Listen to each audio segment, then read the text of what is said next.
I have vivid memories of Park Fiction from the documenter Halle in 2002. Yeah. And so it was great to course back with your projects and to see what you've been working on now. And Alice, thank you also for raising to cite a number of the questions and dilemmas that actually condition, afflict, and challenge the practice of art that makes use of public spaces, medium. And over the last few days, I've been thinking of something Bill Viola said about tempo, which is there is no such thing as video art. There's only art that uses video as a medium, which is an interesting distinction. So here too, it's interesting to look at art that uses public space, the contingencies of the public as medium and as space of engagement. I just wonder, what kind of term do I have?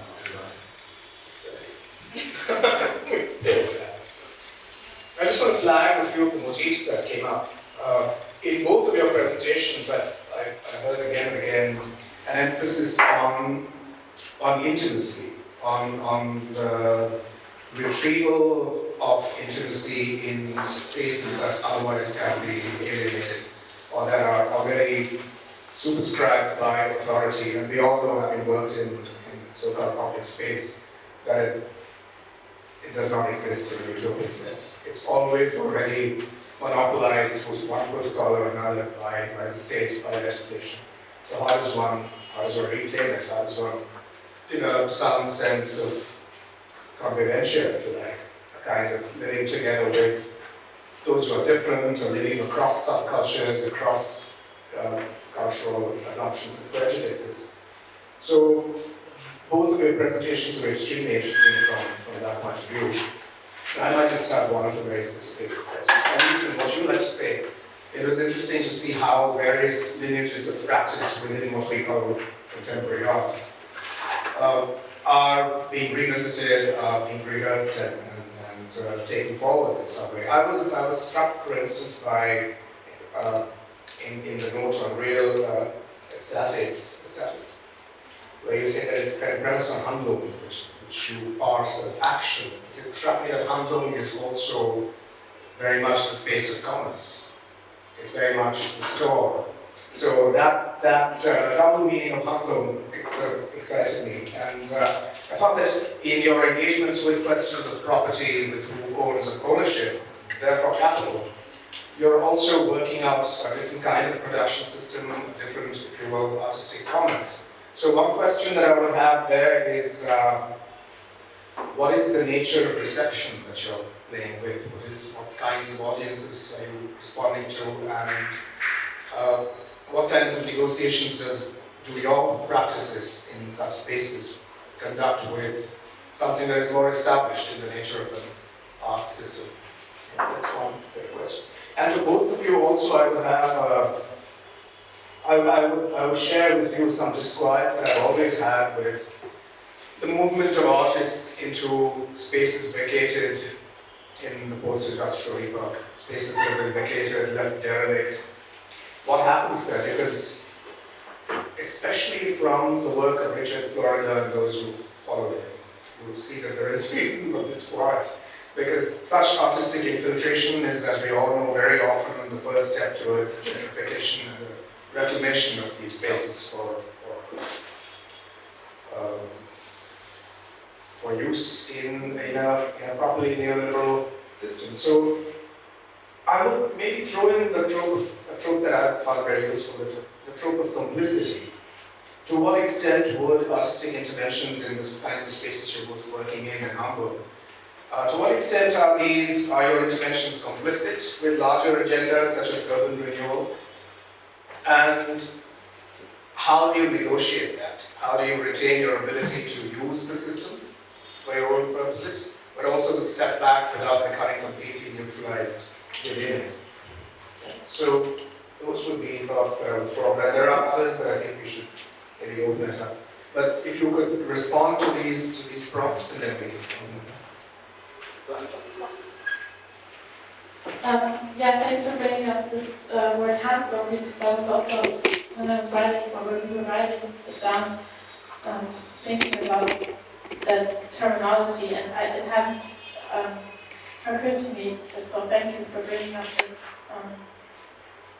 comparison or connection, because I think what we were really trying to focus was this word was really mainly through doing something and changing a space and situation, like what we also did here right now. Is sometimes maybe action speaks louder than words somehow. I feel like to create a certain situation for exchange of discourse, this sometimes seemingly very slightly or simple changes of handlung that our body, that the body involves. That I think was really the main focus for us with this terminology.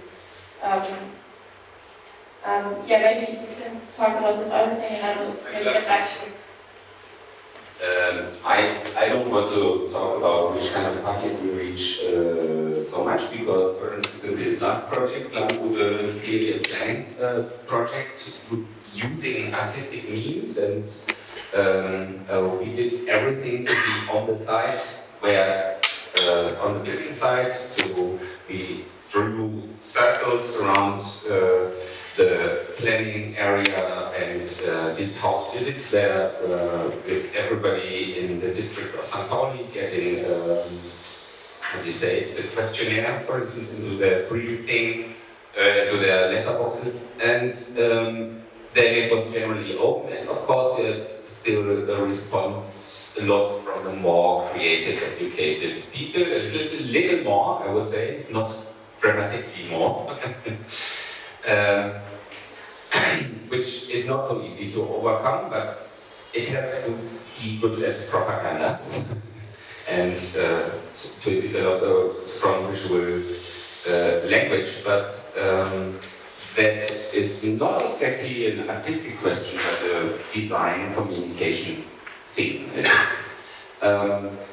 The second thing is, all these things that I've been talking about have not happened in derelict places, but in the city center. It's like downtown. And even the squat that you mentioned, unexpectedly, it's not just one house, it's 15 houses that were squatted in 2009, and after 20 years of no squat surviving in Hamburg, it was very, very intelligently made. It was made exactly by the people who were employed before as intermediate users in harbor buildings. Hey, you go there, artist, you make it interesting. And they were so frustrated about how they were treated and kicked out, how fast it went, and that they couldn't build up any perspective, that it was them and not the political left who organized this giant sport, which turned out to be very successful. Of course, it wouldn't have been possible without the Richard Florida discourse. We know that it was very evidently read in the Senate in 2003, and especially since Universal Records left Hamburg for Berlin, they really knew they had a problem. I mean, 2,500 jobs gone to Berlin was stated. Before that, it was you with your culture stuff and bands and so on, it was kind of software. And then people really explained to the politicians why it is needed, what it does, how a music scene works, and that you have people who make no money, who are friends with people who sold 50,000 records, and they still go to the same bar. And probably respect their music, but it doesn't have necessarily anything to do with economy in the money sense, capitalist sense. Then they started to change their agenda. The administration got a briefings that a club is something culturally valuable. And you cannot build, for instance, if you have a new housing project, and there's a club there, you have to really see that the club then can survive without, So it turned around certain things, and also when this big squat happened, the situation was very fortunate because we had a conservative green government which was unstable, which was the best for things like that, and not for structures. But I think one should barter in situations like that when you have a certain power as, let's say, a kind of extended creative class. I wouldn't like to adopt the term, but if you have this type of power, then you have to use it to barter for generally better social conditions. For instance, with the ESSA houses, the central point was to get social housing, and we got 61%, which is totally super. Yeah, I also was going to refer to the other question, which audience we're trying to reach. Of course, we're aware of this, we're really kind of the dilemma of, yeah, in one hand, like, for whom are we doing this and in which context, so I feel like it's really necessary to, in every situation, consciously see what is at stake and whom are we speaking for, whom.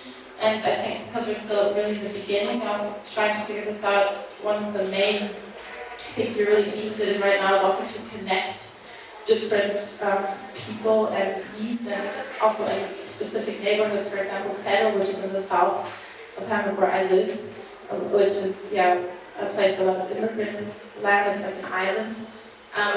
And there's also a lot of empty spaces that are not being used. So I feel like for us, it's also now the time to really start. Am I still here? Yeah.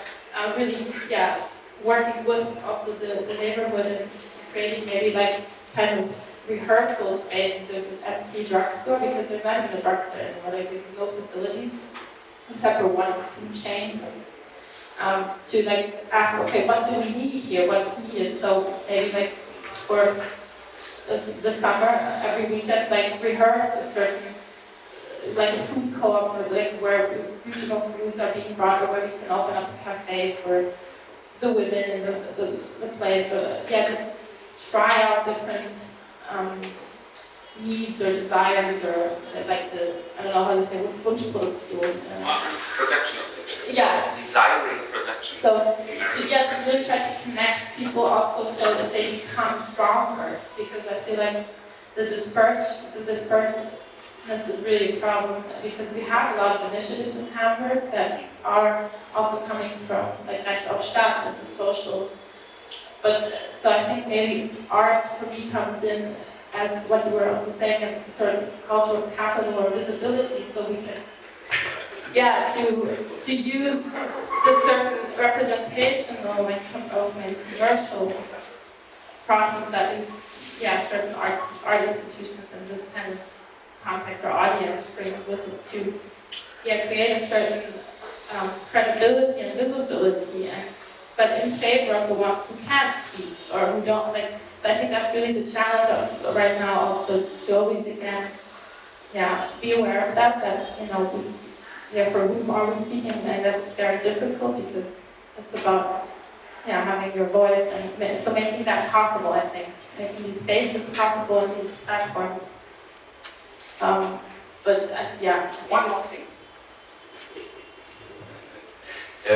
We had in Hamburg a group of musicians who started a manifesto called Not in Our Name Hamburg Brand. And because Hamburg did very aggressive branding and is one of the most neoliberally organized cities in Germany, and that actually had a big effect, one must really say, because it is, I think you cannot escape the fact that appropriations, inventions, and let's say improvement, which in capitalism always means more value. And value, of course, is cashed in by someone else usually, or that's one of the fights one has to lead. How much do we get? And I think, yeah, it's inevitable in this image capitalism to kind of be part of it and be against it, and even critique as chic and all these types of things.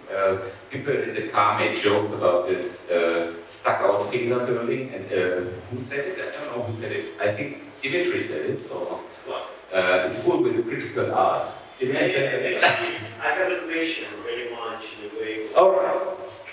Can I think we should pass it to the rest of the crew.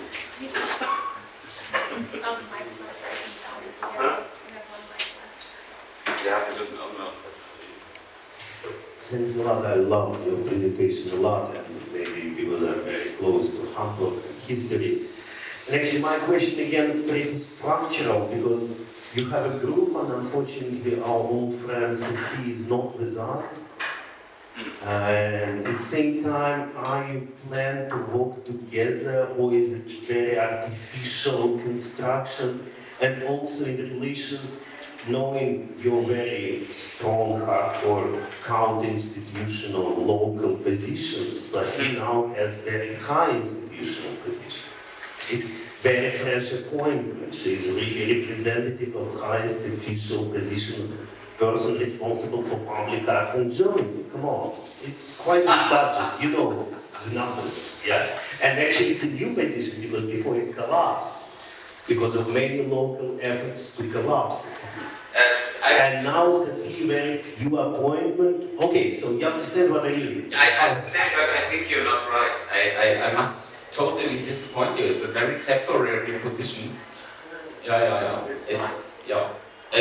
has the title City Curator, and when it was chosen, the idea was, yeah, we want something that sounds like you go there, and from an artistic point of view, you can say this house has to go, and this type of stuff. But we will see. And sometimes, you know, the power of naming creates fulfillment. But at the moment, it's still thesis and more curator, really. Yeah. But yeah, which is lovely. Questions? I'm not sure if I got your question right. You were asking also like the future, how we will be working together. I guess it's really kind of open, but I can say, okay, because I understand real aesthetics not as a fixed collective, so it could also mean that, you know, we working within this model architecture that I showed you earlier could be like a starting point to also invite Christoph or different possibilities of what, like to figure out while we're in that situation what we will do or how we can work together. I always like to have a concrete struggle in my back when I operate also, you know, with other artists and positions and science and so on. So at the moment we have an interesting struggle with this Planbude thing, but in a position which looks quite good. And to open a discussion in a situation like that more internationally and to widen the scope is a totally different thing than just being in a place, I don't want to say like here, but in Hamburg, let's say in the university.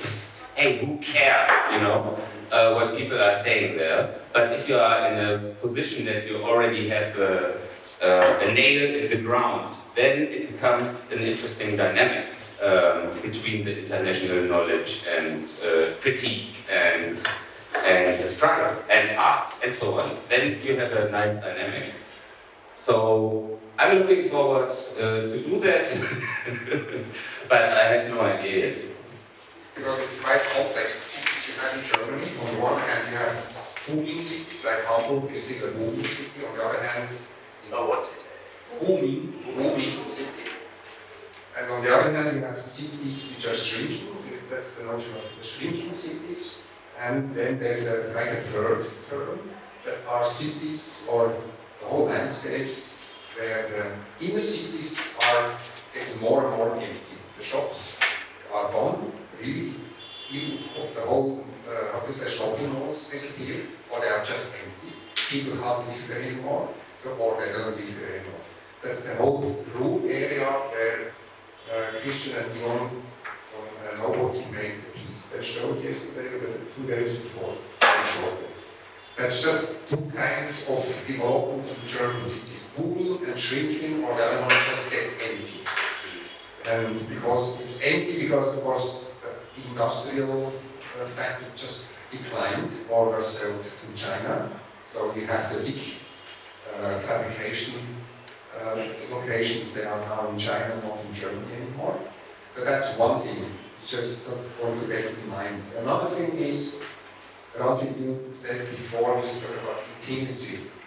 I very often get the impression that German cities have something like a kind of coziness. Cozy, yeah, even more. It's more than intimacy. And sometimes I get that's not a critical question to you. Sometimes I get the impression that the art somehow is something which fits to that. You need the art, however it is, even if it's so-called activist art. The city government, the ones who build the houses, they need this kind of art because it fits to it. It gives a kind of, let's say, even coziness. Of course, in the end, what happens? In the end, you have a park, you have a cafe, you have playing kids, and that's the thing what the German families needs, you know? I mean,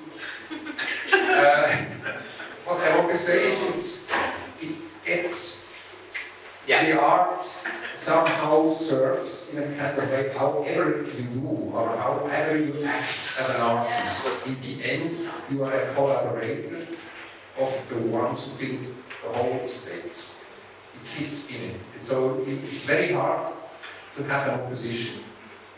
You never get to this point. You're always a part of this kind of, let's say, coziness of German cities. Just maybe gather the questions. It was in the line of the complicitness. I find it very useful to think in an element of the English law that I cannot translate into Spanish and the Roman law, which is the notion of the difference between being complicitous and accessory. It is important in legal terms because one thing is to be part of it and actually gain from it, and just to participate without having a material part in the fact. Yeah? So, indeed, we are accessory to the murder of our cities.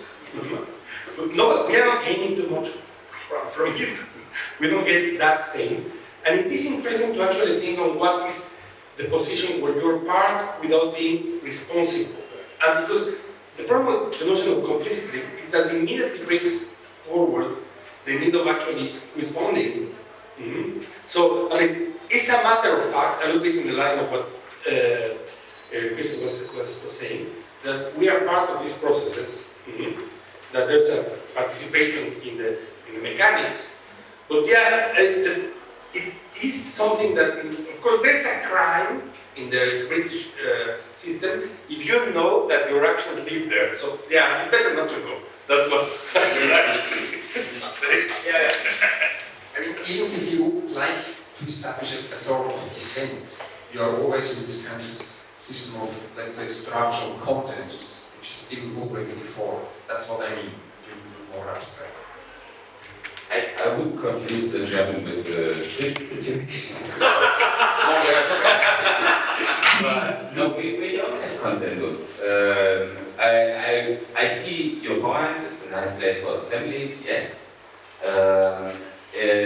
But that's why I will never ever accept a 15-minute speech anymore because it's necessarily under complex. But I had to stop exactly at the point when you could see some of the many examples how this space works as a space of resistance, of gathering, and of organizing, which is the essential thing in politics, in cities, and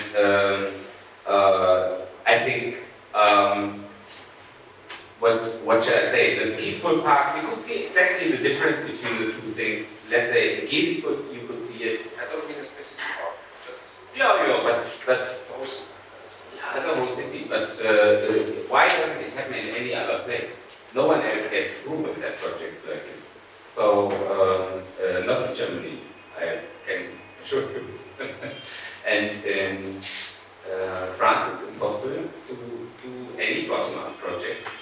And I think it's to create an interesting dynamic. It's like saying you're not radical as soon as you employ a lawyer. But you have to employ a lawyer, otherwise you're just an idiot.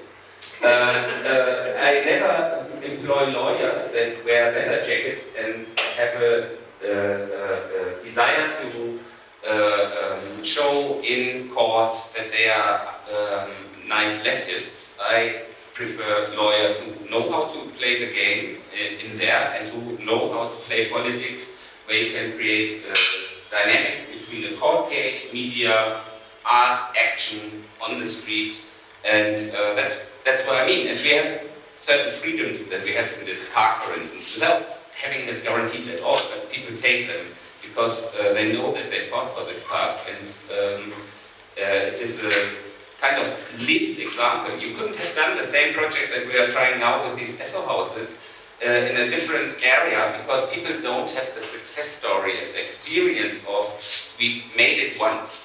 We made it once. We made politics through our plan instead of theirs. This gives a lot of power to the people. Yeah, I feel like, yeah, Christoph, this project, Park Fiction and Frankfurt are very unique and kind of really actually are exactly at this working together, but also resisting. And so, yeah, it's always this kind of, and maybe still, again, what we were fighting with Shanghai music. I think it's not so easy to generalize and say, yeah, it's either this or this. It's always, it depends. And it kind of proves that it's unique, because we have a similar situation with Dance Kiosk, where we're really struggling to have a space and to be visible, and we're realizing it's not so easy. And actually, I was also surprised. I thought maybe we could use this comfort, like coziness, as a tool to get our foot into the door, but it's actually the contrary is the case. So it shows that it really depends on which neighborhood also in the city you're doing what. And I feel like St. Pauli is this kind of flagship, like Grundsatz principle, where, you know, it's also maybe part of the label of marketing the neighborhood in Hamburg as a city. So it's like, yeah, great, you know, we have the democracy of art and events, and it's all like, and it works together very well. But in Aachen City or Fedder, it's a completely different situation. So I also maybe see that, just to close this up, as a chance maybe for us to continue to work on these questions from different perspectives, because you have a lot of experience and history with this very also unique success history somehow. And yeah, Fedder and Aachen City are in the south of Hamburg and have completely different history and also problems that they are facing, and are much more or less visible. So I think those are, for us, the next steps that we should address somehow to work through that. Let's continue to struggle, even if it makes the city more attractive. But yeah, I guess that's what I have to say.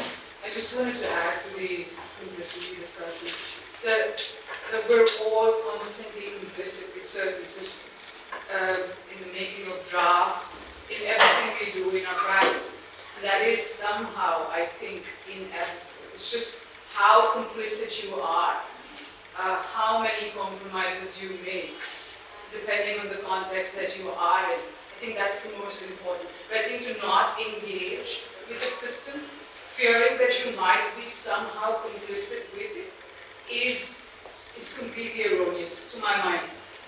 For me, it's, if you get invited to a dinner, you go for the dinner. And then when you're there, then you turn the conversation around. If you don't go for the dinner, there is no conversation. I think I want to respond. Every production of desires starts with a no, and that's very, very important. So you always have to find the point where you say, no, not, I like to be offered a cup of tea, but only to be able to say, no, thank you. You know, sometimes it's very good to do that, and it's the starting point of more autonomous projects. And to get to the point of being able to realize you really have to negotiate the conditions. And the power to negotiate you only get when you have the courage to go out again and say no. No, not under these conditions, nothing. Yeah, we will work against you. For instance, with the city, we first threatened them that we will do a parallel planning process in the sense of, if you employ someone to organize participation, we will do it as well. And they knew it will be a total chaos if we do it and they do it, and we will denounce their project as fake participation. So they had to kind of give us the joke. So it was, you always have to be and then we got a contract where we had all freedoms to step out of it with the material at any point. So, yeah. Okay. You have two options. Either we continue with the discussion or we break for lunch.